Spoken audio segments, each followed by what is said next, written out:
पवार आणि ठाकरेंच्या मागे संपूर्ण महाराष्ट्र उभा। राज्यातल्या शेतकऱ्यांची स्थिती गंभीर, मात्र सरकारकडनं दडपशाही सुरू। सुप्रिया सुळेंसह अमोल कोल्हेंचं टीकास्त्र।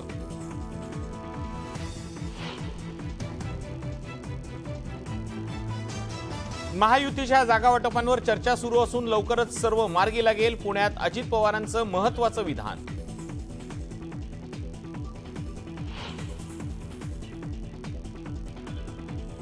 राज ठाकरेंनी विचारपूर्वक निर्णय घेतला, ते मनातून बोलतात। राज ठाकरेंच्या पाठिंब्यावर अजित पवारांचं वक्तव्य।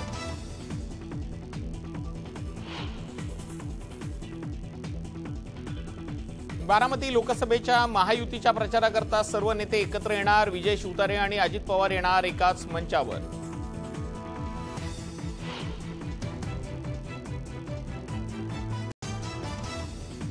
चुकलेत नानांचे ठोके, अजित पवारीत आघाडीत एकमेकांनाच धोके। आशिष शेलारांची कवितेतून पुन्हा एकदा टोलेबाजी, पवारांवरही साधला निशाणा।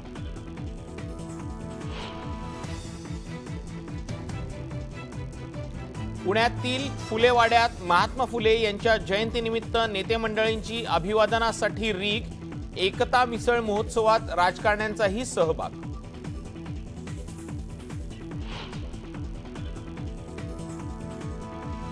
मुंबई पोलिसांच्या आर्थिक गुन्हे अन्वेषण विभागाकडून मिठी नदीतील गाळ काढण्याचे कंत्राट आणि अनियमिततेबाबत एसआयटी स्थापन।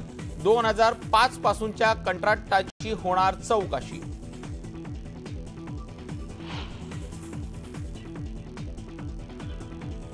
इंदिरा गांधींनंतर न्यूजवीकच्या मुखपृष्ठावर दिसणारे नरेंद्र मोदी हे पहिले पंतप्रधान। न्यूजवीकला दिलेल्या मुलाखतीत चीन, पाकिस्तान, आर्थिक सुधारणा आणि लोकसभा निवडणुकांसह विविध विषयांवर भाष्य।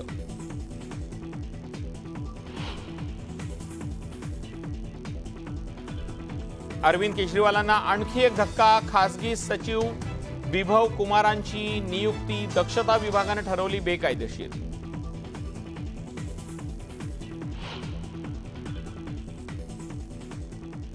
पुलवामाच्या फासीपोरामध्ये लष्कर आणि दहशतवाद्यांमध्ये चकमक, एका दहशतवाद्याचा खात्मा, शोध मोहीम सुरू।